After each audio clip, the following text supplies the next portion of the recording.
Come put some thrift finds away with me.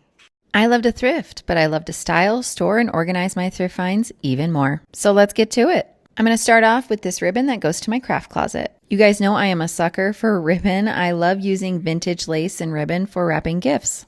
I do have a place for ribbon in my craft closet. I store them in a bin by color, and they each have an individual zipper pouch. Since that's a whole thing, right now I'm just going to put it in the to be put away bag. I collect items in here, and then when the bag is full, then I put it all away at once. Next up, I found these vintage scarves. This type of material and these vibrant colors are perfect for swimsuits. So if you're out on the boat or it's a windy beach day, you can put one over your hair. Yes, I store my swimsuits in these bags. Is this too many? Absolutely. But I fluctuate in weight a lot, so I have like 3 different sizes in here. The scarves I put in this front bag, and so they're easily accessible. Next up are these hoops that come unlatched. They're kind of like carabiners or a little bit like lanyard hooks. I think they would be great for my daughters to use to keep hair ties in their gym bag. But for the time being, they're going to be in the craft closet in the to be put away bag. I recently thrifted these bronzette gem clips, which I guess is just a fancy way to say bronze paper clips. I have this vintage office carousel, and I have been wanting to add gold items to it since it has gold details, and these paper clips are perfect, especially for 50 cents. It's so cute. Slowly but surely adding the right items to this. Don't worry, the paper clips will get used. I'm going to put this back on my desk, and then I will add the paper clips to the rest of my miscellaneous paper clips. Next, I've slowly been collecting vintage kitchen utensils, and these need hand wash, so I'm going to soak them. Some vintage plastics can harbor smells, so I want to soak them for at least an hour. Then I moved on to this travel Guess Who game. If you've been here long, you know that I put all of my board games that aren't vintage in these bags. I was happy to see that this game was brand new, and my kids will love it in the car. I cut out the title to tape to the bag, and then tried to kind of sort things out just to see what I was working with here. I needed to tear apart all of the people, and you know what? That middle piece might work as a better label.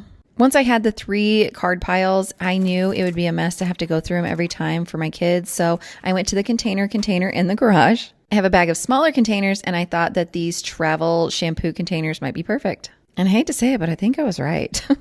Obviously, I put the yellow in the yellow container, and then the red and the blue went into the white ones. When I added the blue and then set it down, that's when I realized that these 2 white containers were different sizes. I went and looked, and these are the only 3 that I have, so I'm just going to have to go with it. I wasn't sure what I would do with these labels, so I just decided to put them in the lids for now, and that way if I want to use them in the future, I can. But since these containers are a little bulkier, I do need a bigger bag, so I got one that was a little bit wider. It was the perfect size for the boards and then all of the containers to fit and zip up still really well. Once everything's in the bag, I just tape on the label to the top so it can be easily found. My kids have kind of outgrown some of the coloring books and stuff that are in the car usually, so I'm going to put it right here in the back of the seat. Next, I've slowly been collecting Hardy Boys for my son. I love Nancy Drew books, so I've been trying to get him into Hardy Boys. The first copy is in our living room so he can read it. So I have 2 and 3. I'm just going to add 4 and 5. If I continue to collect them, I'm going to have to find a new space, but that works for now. I recently thrifted this doily for a project in my laundry room. The decor in here is more antique, and so I have a lot of those items, as you can see. I tried to add a few items to the top of my ironing board as well, and I added this empty embroidery hoop. One of my followers suggested that I fill it with a doily, and I thought that idea was so cute. This one looked big enough, and so I thrifted it for $1, and let's give it a try.